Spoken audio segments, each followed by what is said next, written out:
Erik Ten Hag, speaking ahead of the Chelsea-Manchester United game, which kicks off in a few hours, says that getting rid of him would, quote, interrupt the process, unquote. Jules, he sounds like Sam Hinkie. NBA fans will know what I mean. Sixers. And yeah, I mean, we're going to talk about Hinkie a bit later. What process? Why are we interrupting here? There is no process. There's nothing happening in this team this season. Last season was something. The process has been interrupted a long time ago, in my view. Well, maybe the process where you have Kobe Mino and Alejandro Garnacho and Rasmus Højlund, all of whom make it into Tor Christian Carlson's 39 players to watch under the age of 21. Is that the process? That's the process. Good luck with the process. Erik Ten Hag created. Yeah, you know what? He's going to finish like Hinkie.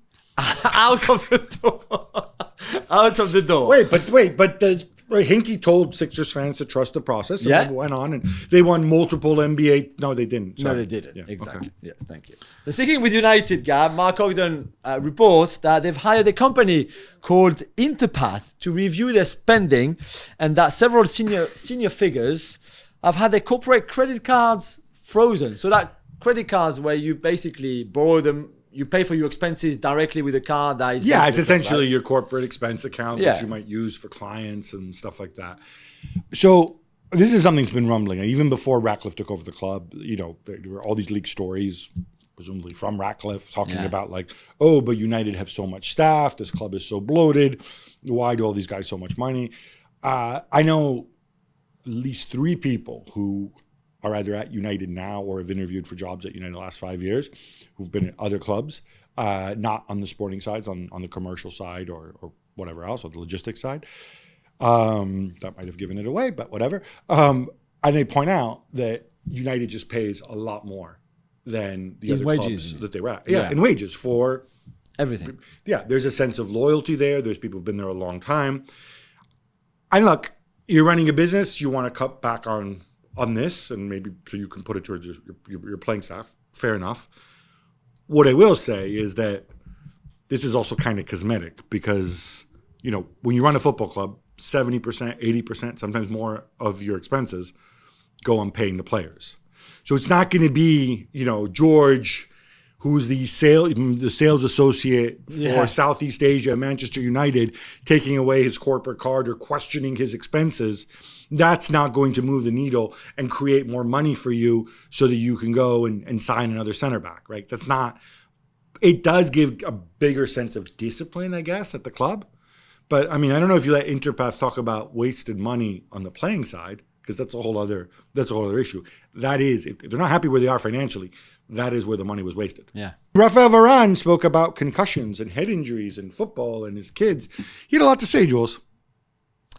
So, I mean, this was great, I think, the interview that he gave, because I think, to start with the misconception, I think a lot of people think that concussion only comes where clashes of head happen. So, or you get punched in the face, for example, something like that. In his case, he says that it was just purely being hit in the head with the ball or heading the ball. And he said that his 3 worst games in his career, one with France at the 2014 World Cup against Germany in the quarterfinal, and 2 with Real Madrid in the Champions League, one in the Champions League, especially against City, where happened as he was concussed but didn't know about it. So the game before, a few days before, he was hit in the head by the ball. So either a cross, he said one of them, the cross, and he hit it with the, I don't know how you said, that side of his face. And then after that, he felt really tired. There was something wrong with his eye. He just thought that this was just the physical side of being involved in the game. And late in the season, you're tired. You've played so many games.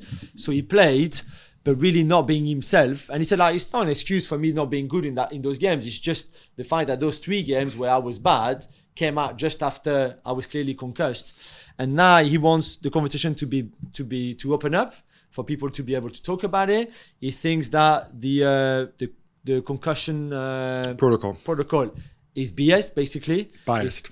BS. BS. Rubbish. In the sense that in 3 minutes, you just decide, follow my finger, how many fingers, what's your name, where do you live, and that's it. Not just that, but it's a club employee. Yeah, as well. Yeah, we've said that many times. So I thought it was great, whether you know.